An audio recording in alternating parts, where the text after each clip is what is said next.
are certain advances which have happened in surgery which have made many of the regions which were not accessible before accessible and resectable. And of these, intraoperative monitoring, awake craniotomy, and neuronavigation are incorporated into most operation rooms now. This is what we use in our theatre with the Brain Lab neuronavigation system, and including our microscopes are now navigated. And this is what the view looks like under a microscope. And you can exactly know where the lesion is, and this is the view you get under your microscope. And you can remove this lesion safely without much of a neurological deficit.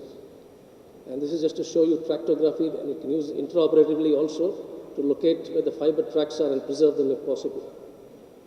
And in the pre-op evaluation, if it's a known primary, we do a whole body PET CT, and you do a thin slice MRI with contrast, and other things are routine. The surgical techniques, we either go through a cortex, sulcus, or major sulci, interhemispheric fissure or Sylvian fissure, depending on the location of the tumor. There are a lot of post-op complications which can happen with surgery. These are some of the few ones. And I would like to show you, please focus on the last line only. This just shows you that there is a overall morbidity and mortality there with surgery. And whatever you do, the overall survival for a solitary metastasis or a single metastasis, you can increase it up to maximum 1 year.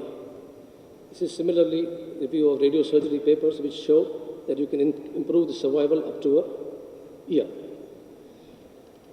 So each has its own problems, advantages and disadvantages. For surgery, the advantage is you get a histology.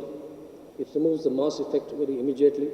It improves local control. You can do it for large lesions, and you can also sometimes do it for recurrent disease. The disadvantage is it is invasive. It requires hospital and ICU stay, and like I showed you, it has morbidity and mortality, and it is usually for solitary or single metastasis. The stereotactic radiosurgery has advantages. It's minimally invasive. There is no hospital or ICU stay. You can also do salvage SRS, and it treats surgically inaccessible or unresectable lesions. Disadvantage is you may not have a histology. It is limited to small tumors, less than 3 centimeters, and it takes a longer time for the mass effect and edema to come down.